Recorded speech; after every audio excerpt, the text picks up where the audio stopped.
Part 1. The transfer alert came before breakfast. I woke up to a bank notification. Not an alarm, not sunlight, not my mother's voice calling my brother's name from downstairs like he was the only child in the house worth feeding. A bank notification, glowing on my phone at 6:17 in the morning.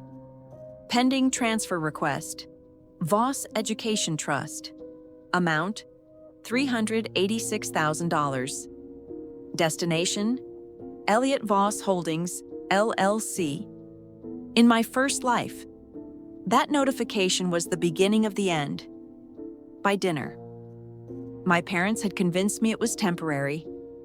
By midnight. My brother had my college fund, my admission deposit, and my signature on a withdrawal page I had been too scared to read. By autumn. My place at Ellery University was gone. By winter. Elliot's company had failed. By spring. My parents were telling relatives I had always been fragile, always too emotional, always unrealistic about school. By the next summer, I was dead in a city where no one knew I had once been accepted to the program I had dreamed of since I was 12. Then I opened my eyes again. Same bedroom, same pale gray ceiling, same cracked phone case, same notification, same morning. Only my hands were not shaking. I sat up and stared at the screen until it dimmed. The Voss Education Trust was not family money in the way my parents liked to say. It had not been built for my father's work, my mother's sacrifices, or my brother's charm. My great Aunt Rosalind created it before she died, with my name written on every page. Amelia Rose Voss. Tuition, housing, books, travel, academic expenses, and one emergency reserve. No loans to relatives, no business investment, no substitution of beneficiary without my written and witnessed consent. In my first life, I knew the spirit of those rules. I did not know the clauses. That was why they won. This time, I knew every page. My phone buzzed again. Elliot, come downstairs. Don't make this dramatic. He had not said good morning. He had not said congratulations on your admission deadline. He had not said, Amelia, your college fund is being drained before breakfast. He said, don't make this dramatic. Because in our house, theft became drama only when I noticed it. I got out of bed. My room was the smallest one on the second floor, tucked above the laundry wing because my mother said I liked quiet. Elliot had the suite at the front of the house, the balcony, the fireplace, the shelves filled with trophies from activities he quit after winning the first award. I had an old desk, 2 suitcases under the bed, and an acceptance letter hidden behind the bottom drawer. Ellery University, Global Policy and Law, full admission, partial merit award, remaining balance due by 5 p.m. today. In my first life. I cried over that balance until my mother sat beside me and said, you know your brother's launch is more urgent. Urgent. Such a clean word for favoritism when people are too well dressed to say sacrifice your future for the sun. I washed my face. I dressed in a white shirt, navy trousers, and flat black shoes. No jewelry, no perfume. In the mirror. I looked younger than I felt. 20 years old. Dark hair pulled low. A face everyone in my family called stubborn because it did not flatter their lies. Before leaving my room, I opened the drawer and took out Aunt Rosalind's trust binder. In my first life, I found it after the money was gone. Mrs. Vale, the old housekeeper, slipped it into my bag the night I left. Your aunt was particular, she whispered. I read it in a bus station bathroom under flickering lights. By then, the signature page existed. The bank record existed. My parents' statement existed. Amelia signed voluntarily. Amelia understood. Amelia chose family. No one wrote that Amelia was cornered in the dining room with her mother crying, her father threatening to cut off housing, and her brother pacing behind her chair saying the money would come back in 90 days. The money never came back.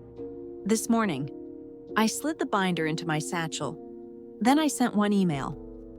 To Miriam Calder, Trust Counsel. Subject, Voss Education.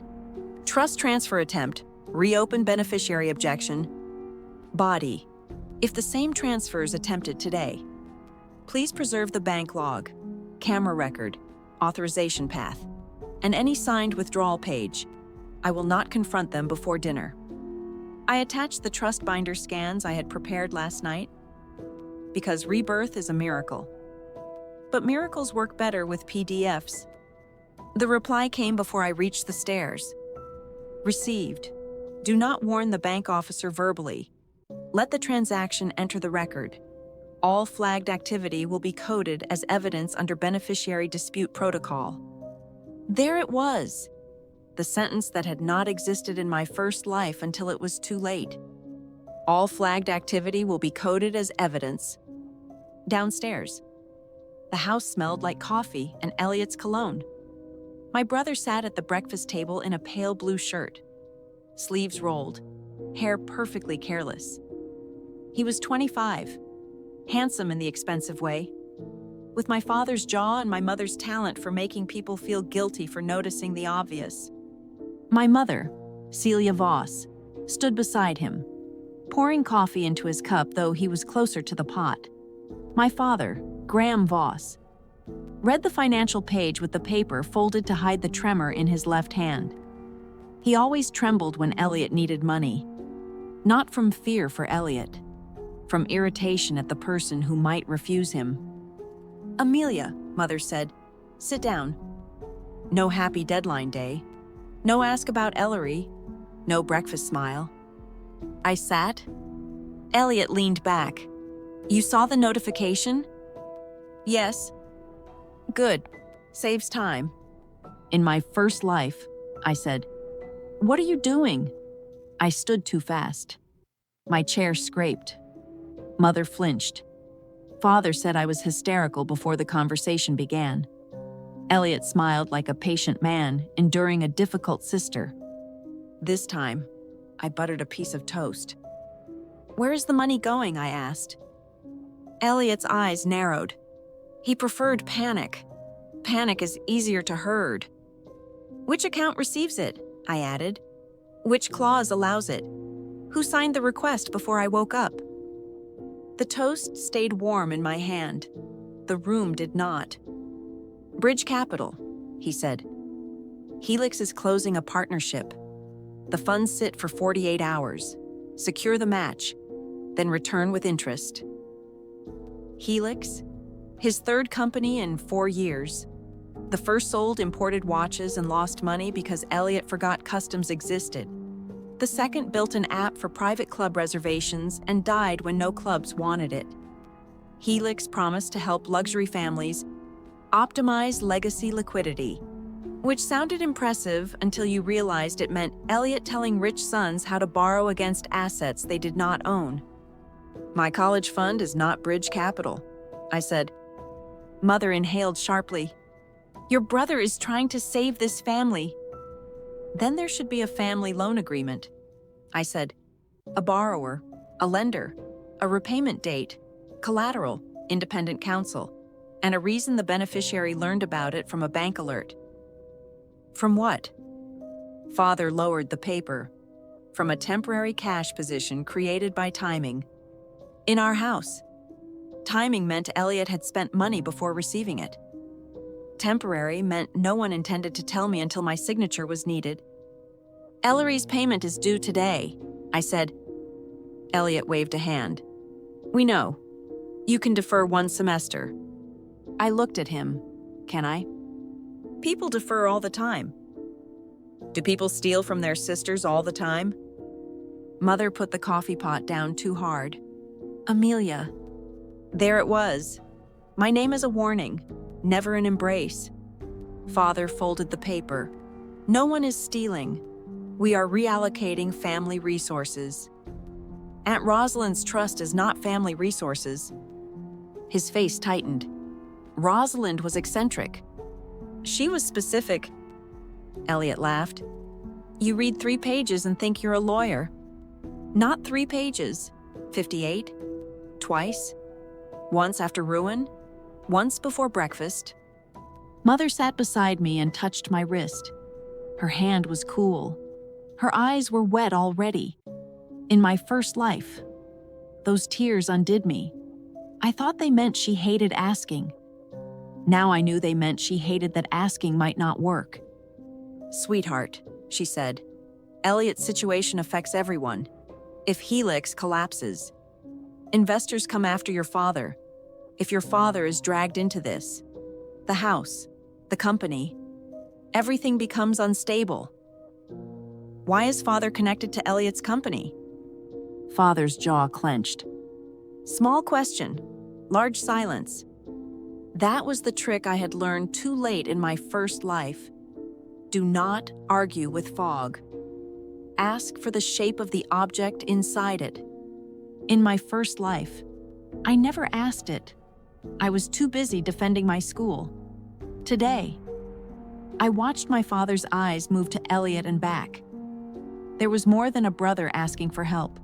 There was a father hiding his own guarantee. We can discuss details tonight, Father said. Miriam Calder is coming to dinner. Miriam, good. Elliot smiled. Trust counsel. So you can stop acting like we're doing this in an alley. Is Seth Harlan coming too? I asked. The smile left his face. Seth Harlan was the bank officer assigned to the Voss Education Trust. In my first life. I met him only once, after the transfer. When he slid a copy of my signed withdrawal page across the desk and said he was sorry but the authorization chain was complete. He looked tired then. Not cruel, tired. Later, I learned he had filed an internal note about irregular family pressure, but my father buried it with a private affidavit. This time, Miriam had asked him to attend. Mother looked confused. Who? The bank officer, I said. Elliot's fingers tapped the table. Why would he come to family dinner? Why would my college fund go to your company before breakfast?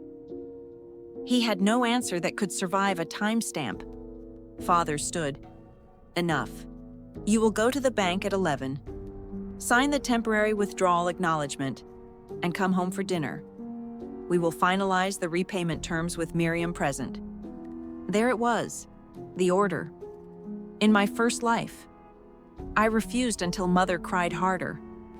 I refused until Elliot said I was selfish. I refused until Father told me if I walked out, I could pay rent by Friday. Then I signed with my whole body shaking. This time, I picked up my toast and took one bite. Fine, I said. The room froze. Elliot stared. Mother blinked through tears that had not finished forming. Father studied me like a contract with a missing clause. Fine, Elliot repeated. I will go to the bank at 11. His relief came too fast. Good. See? That is all we needed. No, I thought, that was all you needed in the first life. This time, the bank transfer had already been marked as evidence. Part 2. My parents called it a family loan. At 10:30, Elliot drove me to Harlan Private Bank. He insisted on driving because control feels more polite when it has leather seats. His car smelled like new upholstery, mint gum, and desperation under cologne. The dashboard clock glowed too bright. My brother drummed his fingers on the steering wheel as if the money had already begun saving him. In my first life, I sat in the passenger seat crying quietly. Elliot told me not to look like a victim when we arrived. Banks hate messy people, he said. Look calm. Then he handed me a tissue and used that same kindness later as proof that he had supported me. This time, I looked out the window and let the city pass. You're taking this better than expected, he said. Were you expecting screaming? You can be intense. When someone drains my education trust. Yes. His mouth tightened. It is not drained. It is moved. Moved to your holding company. Temporarily? Your last temporary loan became Father's permanent silence. His fingers stopped drumming. There, another nerve. Elliot had always been the family son. Every room adjusted to his heat. When he failed, Father called it ambition. When he lied, Mother called it pressure. When he spent money, everyone called it investment. My own success was treated like a scheduling conflict. Ellery was far away, expensive, and mine. Helix was Elliot's, which made it a family emergency. You do not understand business, Elliot said. I understand bank records. He laughed, but not cleanly. You talked to someone. Did I? His eyes flicked toward me. Do not get clever today. Amelia, in my first life, that would have scared me. I had depended on the house, the tuition, the family phone plan, the kitchen where Mother sometimes remembered I liked peaches. Dependency makes even stupid threats sound heavy. Now I had Aunt Rosalind's binder in my satchel, Miriam's email on my phone, and a decade of grief compressed into one calm morning. I am not clever, I said. I am cooperative. He did not like that either. Harlan Private Bank occupied a limestone building with bronze doors and a lobby quiet enough to make poverty feel loud. A receptionist greeted Elliot by name. Of course she did. Men like him were always known where money was borrowed. She looked at me only after him. Mr. Voss, Miss Voss, Mr. Harlan is expecting you. Seth Harlan's office was on the 3rd floor. Glass walls, dark wood, a painting of sailboats no one in the room had likely touched. He stood when we entered, mid-40s, neat beard, serious eyes. He looked exactly as he had in my first life. Except today he already knew the transfer was disputed. Miss Voss, he said first. Elliot noticed. Seth, my brother said warmly, extending a hand. Thanks for moving quickly. Seth shook his hand. The trust protocol requires beneficiary review, which is why we're here. He gestured to the chairs. On his desk lay a blue folder, a tablet, and a printed document with a yellow tab on the signature page. I recognized it. Voluntary Temporary Education Trust Liquidity Release. In my first life. The title sounded official enough to calm me.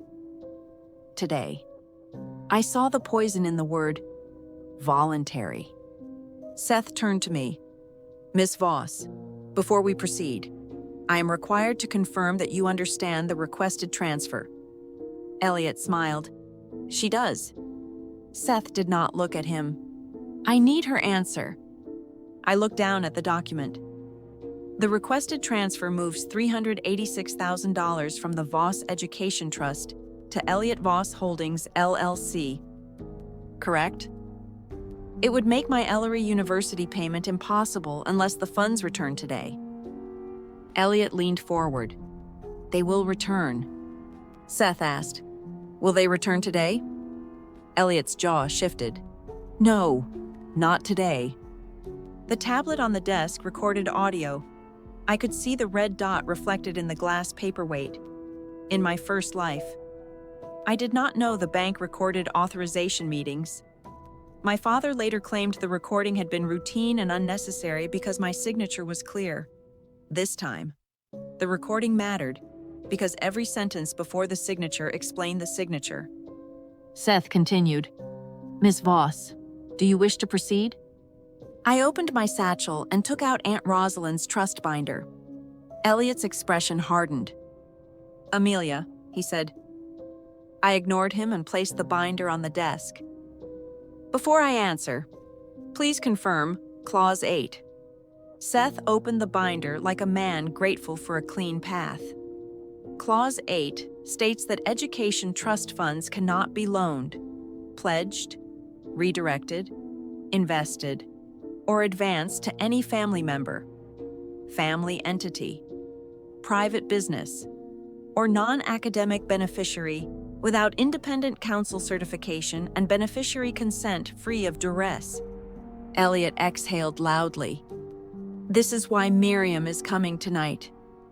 Tonight is after the transfer, I said, because timing matters. For whom? His face sharpened. For everyone. Seth made a note. Small click of pen on paper. Beautiful sound. Miss Voss, he said, I have to ask whether anyone has threatened housing, family support, tuition access, or personal security if you refuse. In my first life. No one asked that in front of Elliot. Seth had been out of the room when Father made the call. By the time I sat at this desk, my fear was already private. This time, I looked at my brother. Elliot smiled with his teeth. No one threatened you, I said. My father told me this morning that I will sign the temporary withdrawal acknowledgement. Seth's pen moved. That is not a threat, Elliot said. That is a family decision. Did he also mention housing? Seth asked. Elliot's smile vanished. What is this? Required beneficiary review? She is making it sound ugly. It is ugly, I said. He turned on me. You would rather watch Helix collapse than help your own brother? There it was, recorded. Seth asked. Is Helix at risk of collapse without this transfer? Elliot stopped. Too late. The tablet glowed red. The bank camera above the bookshelf watched his face. The printed withdrawal page waited for ink. Every startup has pressure, Elliot said. Is there an investor deadline today? Seth asked. Yes. Is the requested trust money required to satisfy that deadline? Elliot looked toward me with open fury. This meeting is about a family loan, Seth said. The trust does not permit family loans. I almost smiled. Not because it was funny, because in my first life, that sentence existed too. But nobody said it before the money moved. Elliot stood. Call Father. No, I said. He froze. Sit down, I said calmly. I came to cooperate. Seth's eyes moved between us. Elliot sat slowly. His pride hated obedience, but his desperation hated delay more. I picked up the withdrawal document. The paragraphs were dense, the language soothing. Temporary liquidity release, familial bridge purpose, anticipated repayment, beneficiary acknowledgement of non-academic use, beneficiary waives delay claim, beneficiary confirms no reliance on educational deadline. In my first life, I signed without reading because Father was on speakerphone saying my selfishness would ruin us. Today, I read every line. Then I turned to the last page. The signature line waited beneath my typed name. Amelia Rose Voss. Seth said, You are not required to sign. Elliot said, Amelia. I uncapped the pen. I signed. Then, beneath my signature, in small block letters, I wrote, Signed under family pressure. Educational payment due today. Consent disputed. Trust Clause 8 invoked. Seth saw it. Elliot did not. He was already exhaling, already reaching for his phone, already imagining the money landing. There, Elliot said. Was that so hard? Seth took the page before he could touch it. I will scan this into the trust record. Fine. The office printer hummed. The scanner light moved over the page. The bank system chimed once. Seth looked at his monitor. The transfer can proceed, he said. Elliot smiled. Then Seth added, It has been marked as disputed evidence under Beneficiary Dispute Protocol. Funds will land in a controlled trace account before release. Elliot's smile stopped halfway. What does that mean? I placed the pen back on the desk. It meant the money had finally learned how to testify. Part 3. The money landed in his company account. Elliot tried to argue with the bank for 20 minutes. He used every version of himself, charming Elliot first, laughing as if Seth had misunderstood a routine family matter, then offended Elliot, cold and clipped, asking whether Harlan Private Bank enjoyed humiliating long-term clients, then practical Elliot, promising the transfer was clean, urgent, and already approved by the family. Finally, the real Elliot arrived, the one with fear under his collar.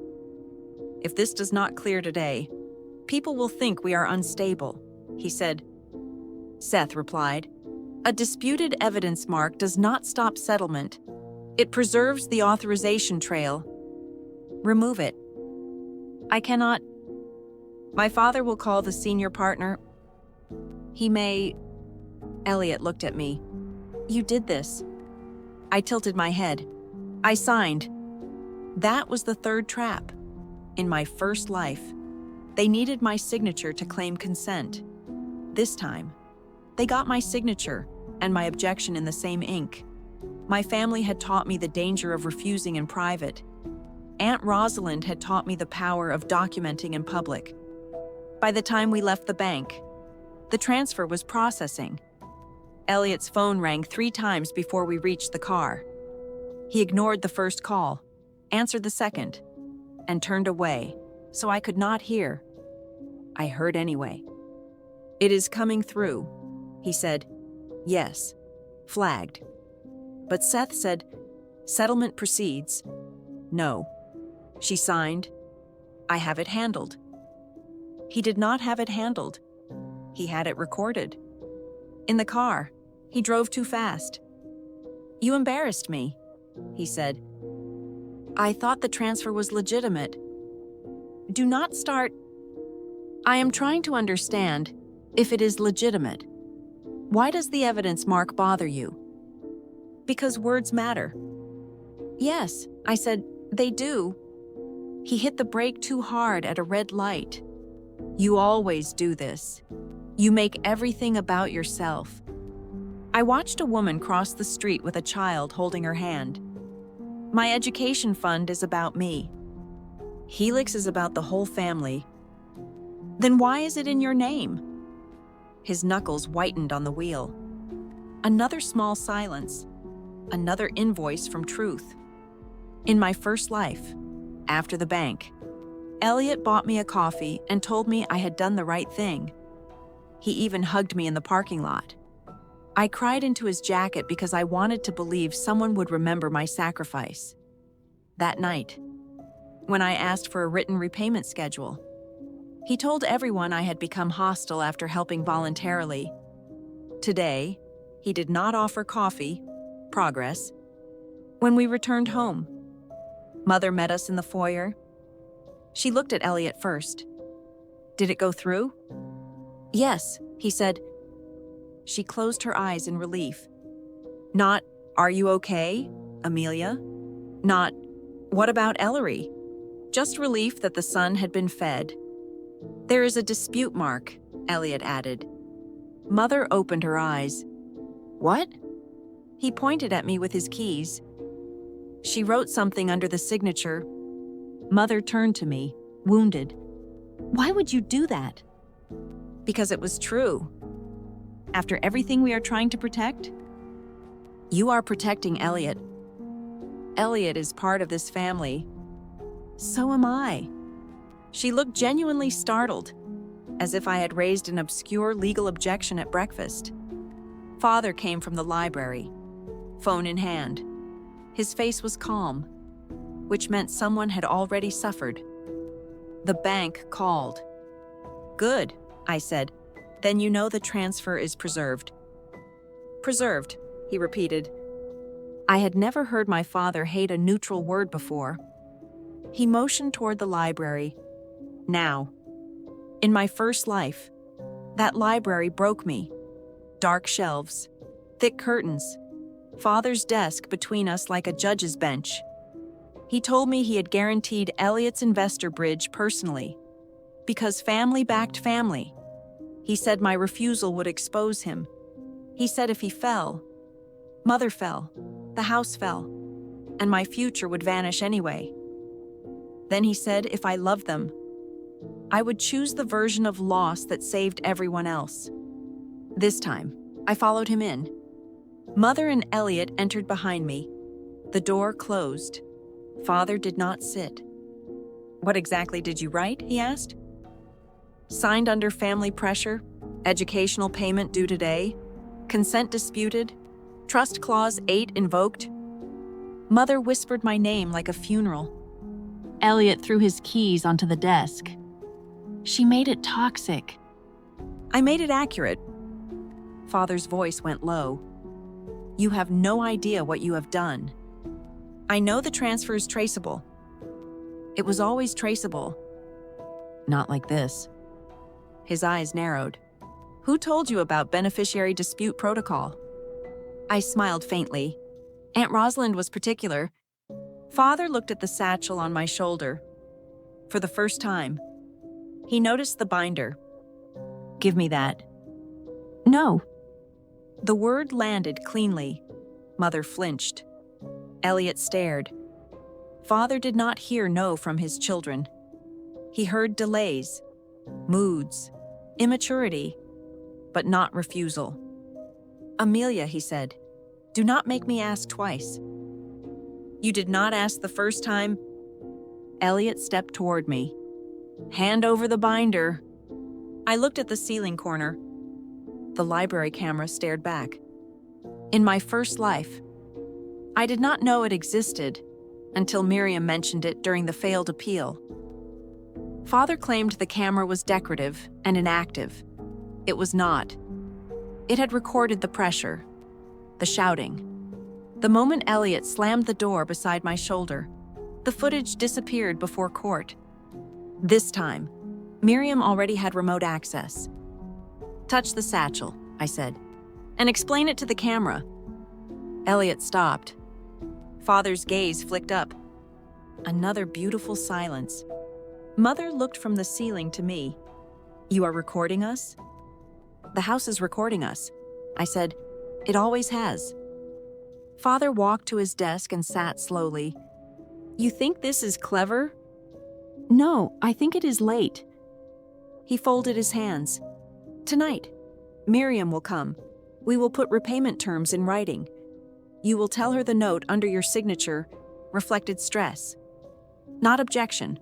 Then we will move on." "Will the funds return before 5? No answer. "Ellery's payment is due at 5, I said. Mother said, "We can ask for an extension." I did in my first life. They stared. The sentence had slipped out. Not loud, not dramatic, just there. Elliot laughed once. "What does that even mean?" I looked at him. The boy my parents loved more. The man they kept calling a boy so his damage would stay adorable. "It means I already know what happens when I save you." Mother's face drained. Father stood. "Enough." My phone buzzed. Miriam called her. "Funds have landed in controlled trace account. Dinner attendance confirmed. Do not correct their assumptions." I read it once, then locked the screen. "Fine," I said. "We can discuss it tonight." Elliot smiled, brittle with relief. "Finally." Father nodded. Mother reached for my hand. I let her take it for 1 second. "Thank you," she whispered. In my first life. Those 2 words chained me to the decision for months. Thank you meant they saw me. Thank you meant they would remember. Thank you meant love would arrive after sacrifice. This time, thank you meant the evidence was complete before dinner. Part 4, the dinner table, had a signature page. Dinner was scheduled for 7. In the Voss family, disaster always arrived formally. silver chargers, linen napkins, 3 courses no one tasted. My mother believed settings could soften cruelty. My father believed witnesses behaved better when given good wine. Elliot believed every table was a stage, provided he sat near the center. I arrived last on purpose. The dining room glowed under brass sconces. Rain tapped the windows. Father sat at the head of the table. Mother on his right, Elliot on his left. 2 guests waited across from me. Miriam Calder, Trust Counsel, and Seth Harlan from the bank. A 3rd chair stood empty beside Miriam. On the table before it lay a sealed folder with Aunt Rosalind's crest. In my first life, Miriam had not attended dinner. Father said she had a conflict. Later, I learned she was never invited. They used an old template from her office and forged urgency around it. By the time she saw the signed withdrawal page, the funds were gone and the family had already produced statements saying I understood. This time, Miriam sat in my mother's dining room with a notebook open and a face that made lying feel tiring. "Miss Voss," she said, "thank you for joining us." "It is my college fund," I said. "I thought I should attend." Seth looked down to hide something like a smile. Elliot poured wine. "Let's not make this colder than it has to be." Miriam said, "Clarity is not cold." I liked her immediately. Father began before the first course. "We are all here because timing forced a temporary measure. Amelia signed the bank release this morning. Funds are being routed to Elliot's company as bridge capital. We intend to document repayment." Miriam turned a page. "Before repayment, we need to determine whether the release is valid." Elliot laughed softly. "It is signed. So are many invalid documents." Mother stiffened. Father gave Elliot a warning glance. Seth placed a printed packet beside Miriam. The bank record includes the transfer request, authorization trail, meeting audio, camera timestamp, and signed page. Miriam took the packet. "Thank you," Father said. "Surely this can be handled without theater." I looked at the table, the guests, the sealed folder, the family pretending not to sweat. "Father," I said, "you invited me to surrender my future over roast duck. Theater was already implied." Miriam's pen paused. Elliot muttered, "Always the victim." Seth's pen moved this time. Mother said, "Elliot, not because he was wrong, but because strangers were present." The first course arrived. No one touched it. Miriam opened Aunt Rosalind's folder. Inside were 3 documents: the original education trust, the bank dispute memo, and a letter I had not seen in my first life. Miriam placed the letter in front of Father. "Your aunt wrote this addendum 2 months before her death," she said. Father's face changed. "That was not in the copy." "It was not in your copy." Elliot leaned forward. Mother pressed a hand to her throat. Miriam read aloud. "If Amelia's education funds are requested for any purpose benefiting her brother Elliot, her father Graham, her mother Celia, or any related family entity, independent counsel shall presume conflict. If Amelia appears to consent while dependent on family housing or support, the trustee must investigate duress. If the funds are transferred under pressure, the transaction shall be voidable, and the requesting parties personally liable." Rain tapped the glass. Elliot set down his wine. "That is insane," he said. "It is specific," Miriam replied. Father did not look at me. Rosalind disliked Elliot. Rosalind understood him, I said. Elliot slammed his hand on the table. "She was a bitter old woman who never built anything." Miriam looked up. "She built the fund you tried to use." Silence. I almost missed breathing from the pleasure of that line. Father recovered first. "We did not pressure Amelia. She understood this was temporary." Miriam turned to Seth. "Mr. Harlan?" Seth opened his notes. At the bank, Miss Voss stated the funds were needed for Ellery University by 5 p.m. Today, Mr. Elliot Voss stated Helix required the money to prevent collapse or satisfy an investor deadline. Miss Voss signed, then wrote an objection under the signature.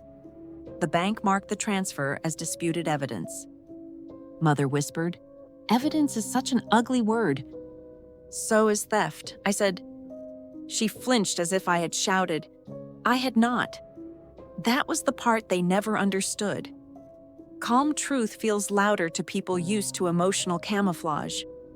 Elliot leaned toward Miriam. Even if there was a note, she still signed. She could have refused. Miriam looked at me. Could you? All eyes turned. In my first life, I would have defended my fear. I would have said, Father threatened housing. Mother cried. Elliot cornered me. I would have sounded desperate. Desperate people make powerful families look reasonable by comparison. This time, I took out my phone and played Father's breakfast order. His voice filled the dining room. You will go to the bank at 11, sign the temporary withdrawal acknowledgement, and come home for dinner. Then Elliot's voice. You would rather watch Helix collapse than help your own brother? Then Father in the library. Tonight, Miriam will come. We will put repayment terms in writing. You will tell her the note under your signature reflected stress, not objection. Mother covered her mouth. Father closed his eyes. Elliot stared at me with pure hatred. Miriam said, Thank you. I will take a copy. Already sent, I said. Her mouth almost curved. Elliot stood so fast his chair hit the wall. You recorded us? The house recorded us, I said. I kept the parts relevant to my future. You snake. Seth looked at him. Mr. Voss. Elliot pointed at me. She sits there pretending to be calm. But this is revenge. She wants me ruined. In my first life, that accusation would have made me panic. I would have cried that I only wanted school. Today, I nodded once. Yes, I said. Everyone stopped. If ruining you means stopping you from stealing my education fund, then yes.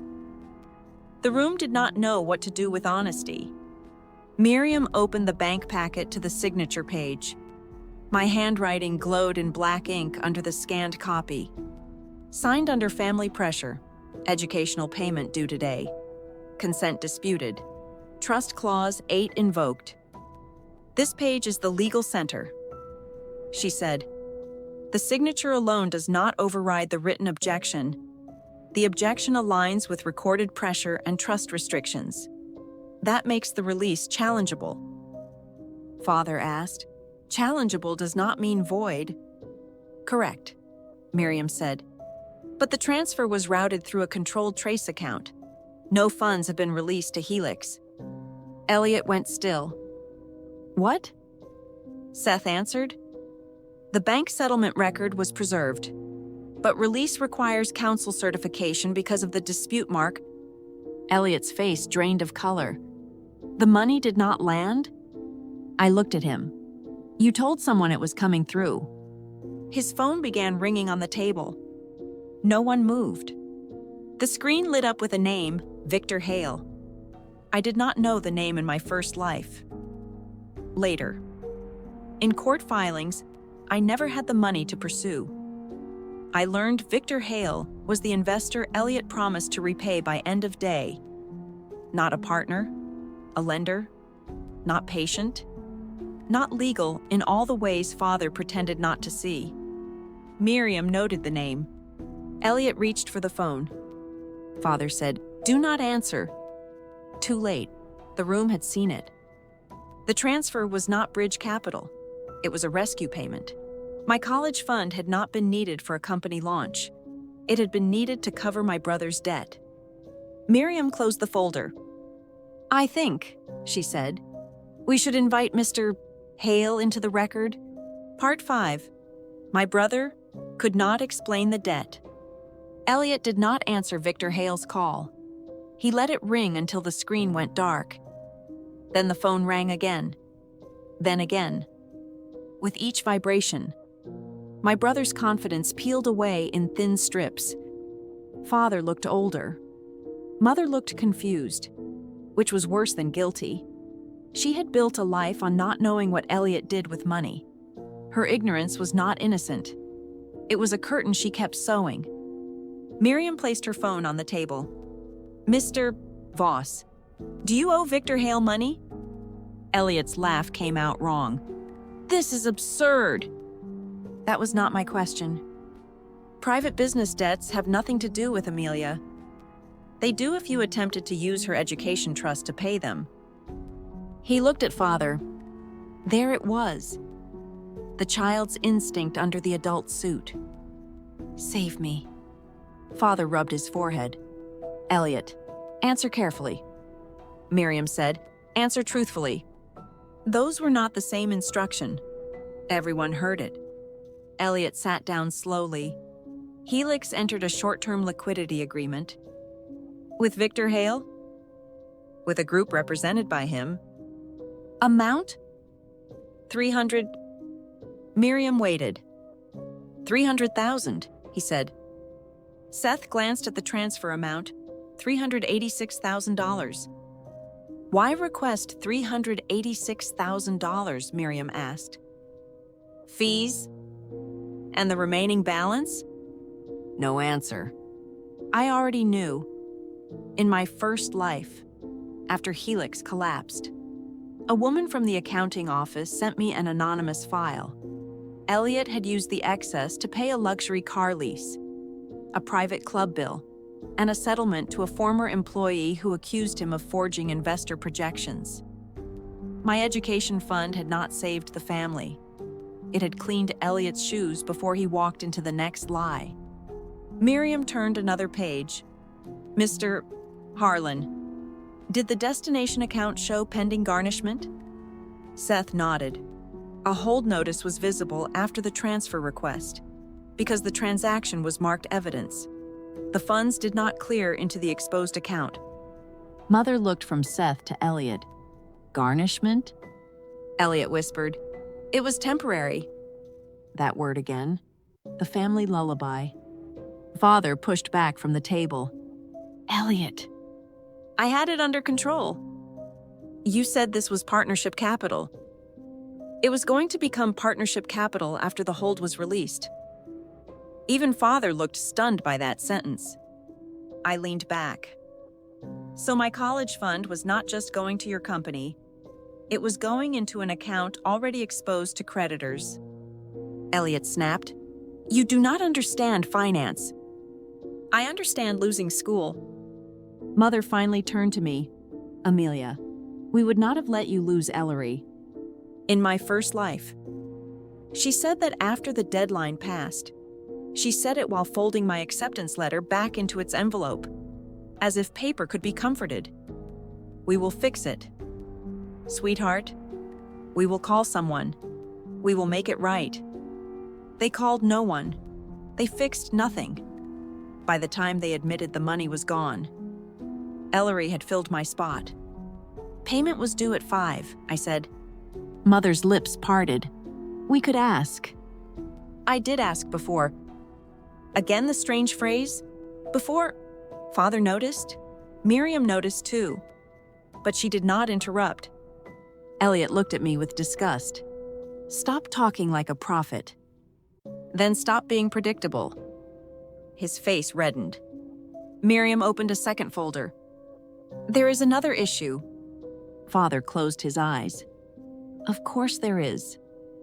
The Education Trust requires annual beneficiary statements for the past 3 years. Those statements were sent to Amelia's email address on file. Yes, Father said cautiously. Miriam slid a page across the table. This is the email change request from 3 years ago. The beneficiary address was changed from Amelia's school account to an address controlled by Voss Family Office. I stared at the page. In my first life.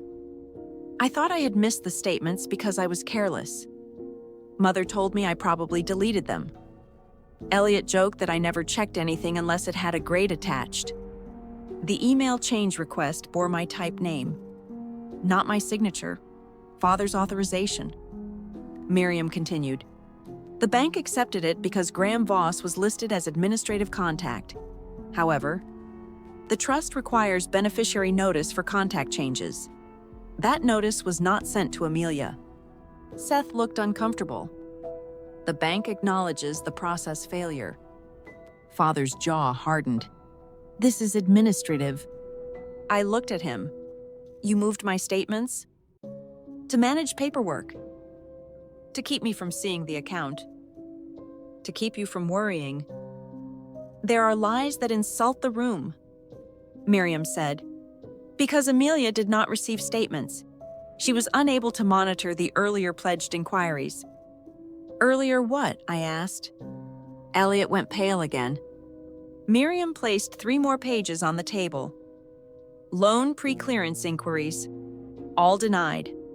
All tied to Elliot Voss Holdings or related entities. Dates across 2 years. Each attempt seeking access to trust assets. Each blocked by Clause 8. Each hidden from me. Mother whispered. Elliot, you tried before? He said nothing. Father said, pre-clearance is not transfer. No, Miriam agreed. It is intent. Seth added. And it explains why today's transfer was immediately flagged after Miss Voss reopened beneficiary objection. I looked at Father. You knew. He did not answer. That was answer enough. In my first life, I spent months wondering when my family decided I was less important than Elliot. Today I discovered it had happened long before the bank notification. They had been circling the fund for years, waiting for the right combination of pressure, deadline, and my fear. Mother reached for me. Amelia. I moved my hand away. Her face crumpled. I did not know about the earlier attempts. You did not ask. Your father handles finance. You handle guilt. She recoiled. Good. Some sentences should hurt the person they describe. Elliot stood again. This is pointless. If the transfer's blocked, I need to make calls. Miriam's voice sharpened. Sit down, Mr. Voss. He stared at her. You are currently the subject of a trust interference record, a disputed transfer, and potential creditor exposure involving protected education funds. Leaving this room before we finish may be noted as refusal to cooperate. Elliot sat. It was the first time all day I saw my brother obey a woman who was not crying. Miriam turned to me. Amelia, Ellery's payment deadline was 5 p.m. Yes. Check your email. My phone buzzed as if called by the sentence. There it was, from Ellery University student accounts. Payment received? Enrollment confirmed? For a moment, the room disappeared. In my first life, I watched that deadline pass on a cracked phone screen in the laundry room. I refreshed until the portal closed. I told myself there would be another chance. There was not. Not that year. Not with no money, no housing, no family support. No one willing to believe a daughter who had signed away her own future. This time the portal said confirmed. I looked at Miriam. She said, Aunt Rosalind's emergency reserve allowed direct payment to academic institutions when family interference was suspected. I sent the certification at 4:42. Mother began to cry. Elliot stared at me as if I had stolen from him. Father whispered, Miriam, you had no right. Miriam's eyes did not soften.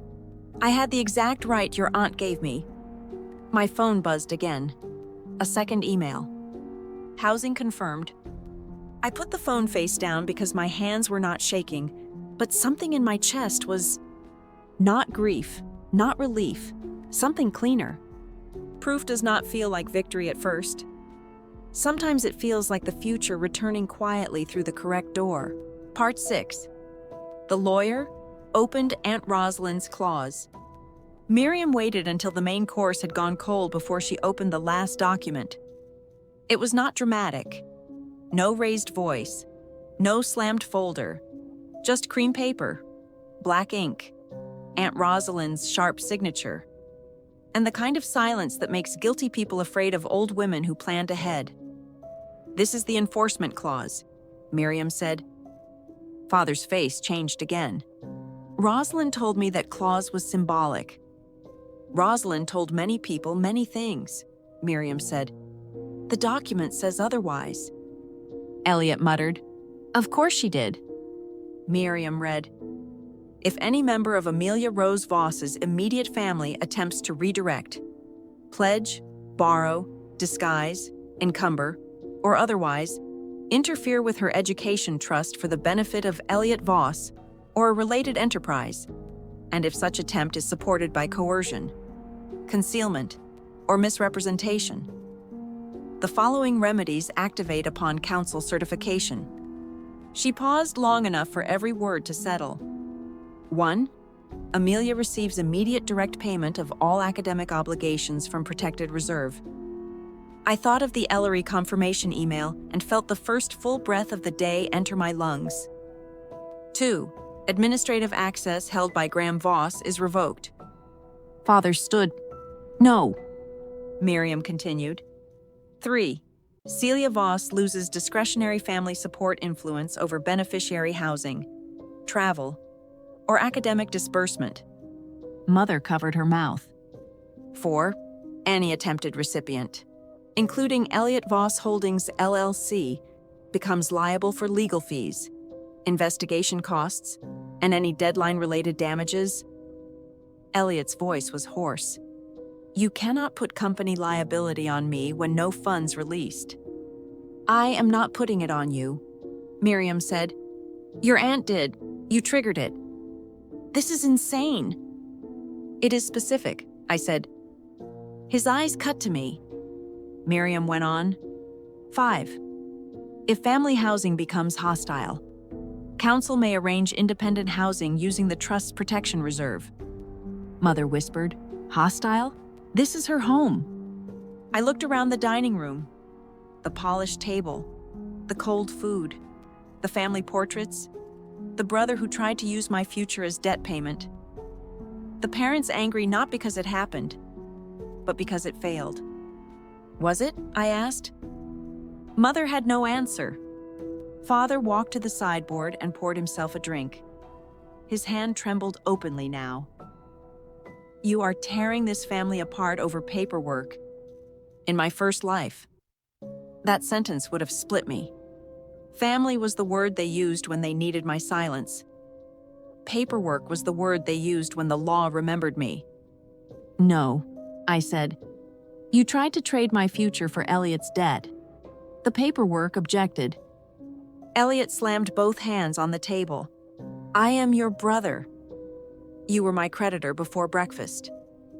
His mouth opened, then closed. Seth stared at his notes. Miriam did not. Father turned back.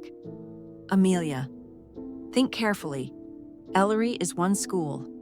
You are about to lose your family." There it was. The final offer.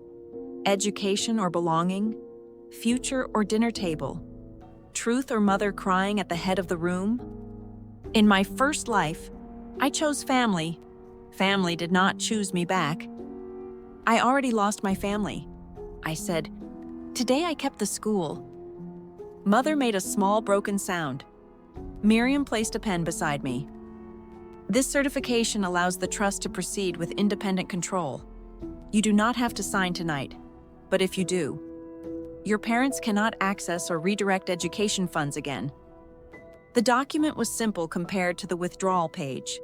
No velvet language, no family harmony, no temporary liquidity, just names, clauses, dates, and consequences. I picked up the pen. Elliot laughed bitterly. "Look at her. She loves this." I looked at him. No, I loved you once. That stopped him. Because it was true. I had loved Elliot when we were children, and he carried me over puddles. I had loved him when he taught me to ride a bicycle in the driveway and clapped when I made it 5 feet without falling. I had loved him before my parents trained him to believe every sacrifice belonged to him by nature. Love did not make theft less theft. I loved you, I said. Then you spent years proving you could look at my future and see spare cash. His face twisted. For 1 second, shame crossed it. Then pride swallowed it whole. You will come crawling back, he said. I signed the certification. Miriam witnessed it. Seth witnessed it. Mother cried quietly. Father drank without sitting. Elliot stared at the document as if ink had become a door locked from the other side. Miriam gathered the papers. Effective immediately. All future trust communication goes directly to Amelia and independent counsel.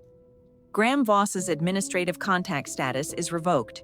The bank will freeze any related family transfer attempt. Helix and Mr. Elliot Voss will receive notice of preservation. Preservation? Elliot asked. Records, communications, account trails, creditor contacts, and transfer requests. His phone vibrated again. Victor Hale. Then another name. Then another. Consequences travel faster when they have good reception. Father looked at Seth. Can the bank at least release a partial amount to prevent immediate business damage? Seth's expression did not move. From Miss Voss's education trust? No. From family accounts? That is outside this meeting, Miriam said, and not Amelia's problem. I had waited 2 lives to hear an adult say that. Not Amelia's problem. 5 words. A locked gate. A clean room. A future where my brother's disaster did not automatically become my bill. Mother wiped her eyes. Where will you go tonight? Not here. Father's head lifted. You are not leaving this house in anger. No, I said. I am leaving with housing confirmed. Miriam slid a card toward me. A car's outside when you are ready. Elliot laughed again. Of course. The runaway scholar. Better than the bankrupt founder, I said. He went very still. That one was not calm. Not entirely. I let myself have it. Father slammed his glass down. Enough. Miriam stood. I agree. This meeting is complete. Seth rose too. Mother remained seated like someone waiting for a scene to reverse itself. Elliot stared at his phone. Father looked at me. Finally understanding that orders had stopped working somewhere between the bank notification and Aunt Rosalind's signature. I picked up my satchel. Inside were the trust binder, the Ellery confirmation, my passport, and one folded photo of Aunt Rosalind standing beside me at 13. In the photo, she was not smiling. Neither was I. We both looked stubborn. I used to hate that picture. Tonight, I understood it was a family resemblance. Part 7. I chose the school they tried to steal. The car waiting outside was black, quiet, and warm. Mrs. Vale stood beside it with my suitcase. In my first life. She slipped me the trust binder too late. This time. She had packed my clothes, my laptop, my documents, and the old blue sweater Aunt Rosalind gave me before she died.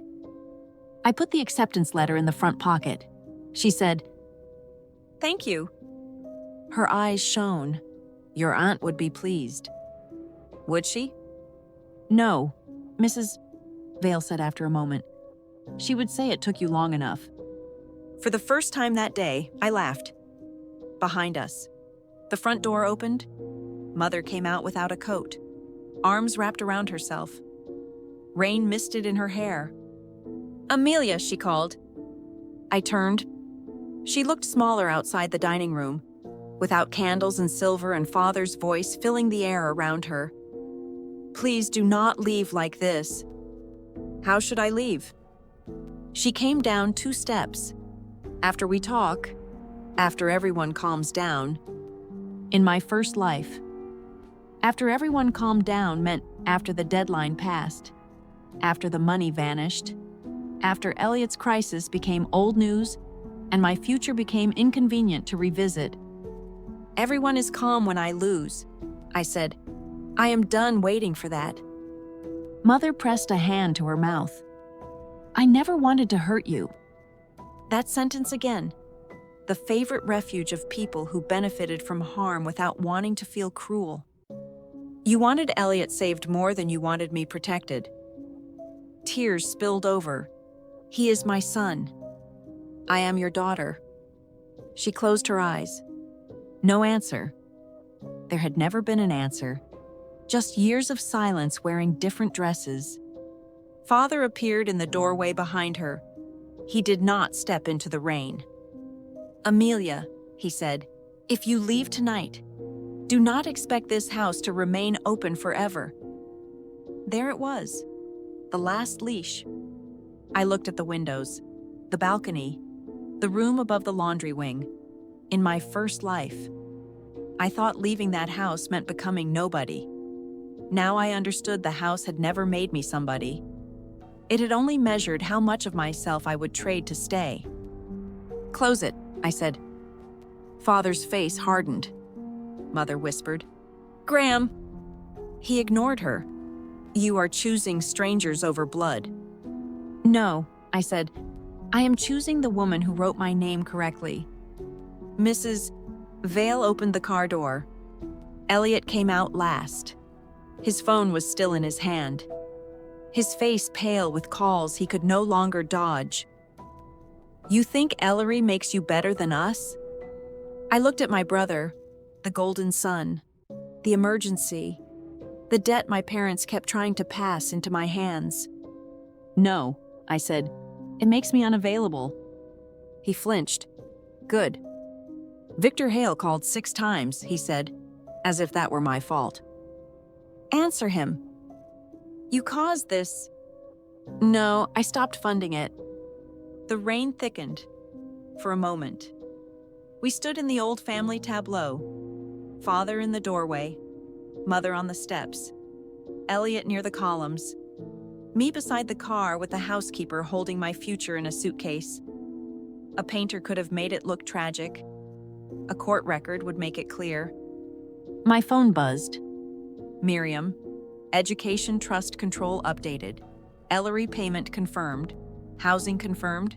Bank preservation notices sent. Then another message. Ellery University. Welcome, Amelia Voss. I held the phone tightly enough to feel the edges against my palm. In my first life, I received messages too. Overdue payment, enrollment canceled, housing unavailable. We regret to inform you, the language of a future shutting gently, professionally, without knowing who had pushed the door. This time, the door opened. Mother took one more step. Will you come back? I thought of the dining room signature page, the bank transfer, the hidden email statements, the 3 previous attempts, Father's order, Elliot's debts, Mother's tears arriving only when consequences did. For my things, I said, with counsel. She cried harder. Father said, You sound heartless. No, I said. I sound represented. Seth Harlan's car pulled away from the curb behind Miriam's. The bank officer had not said goodbye. He did not need to. The record would do it for him. I got into the car. Through the window. I watched the Voss house shrink into rain and warm light. My mother held her arms around herself. My father stood rigid. My brother looked at his phone. Trapped at last by a crisis with no sister attached. The driver asked, Ellery housing? I looked at the message again. Welcome, Amelia Voss. Yes, I said, Ellery housing. The car moved. For years, I thought family was supposed to be the place that paid for your dreams. Then I thought family was the place that could steal them. and still ask you to be grateful. Aunt Rosalind knew better. She built a fund with locks because she understood love was not always strong enough to stop greed. Sometimes the strongest kindness is a clause no one can cry through. I opened the trust binder on my lap. The first page carried Aunt Rosalind's handwriting in the margin. For Amelia, when she is ready to leave people who call cages shelter. I touched the ink. In my first life. I found that note too late and sobbed until a stranger knocked on the bathroom door. Tonight. I read it under the soft car light while the school they tried to steal waited for me at the end of the road. My brother got the transfer alert. I got the evidence. And by morning, he would learn the difference.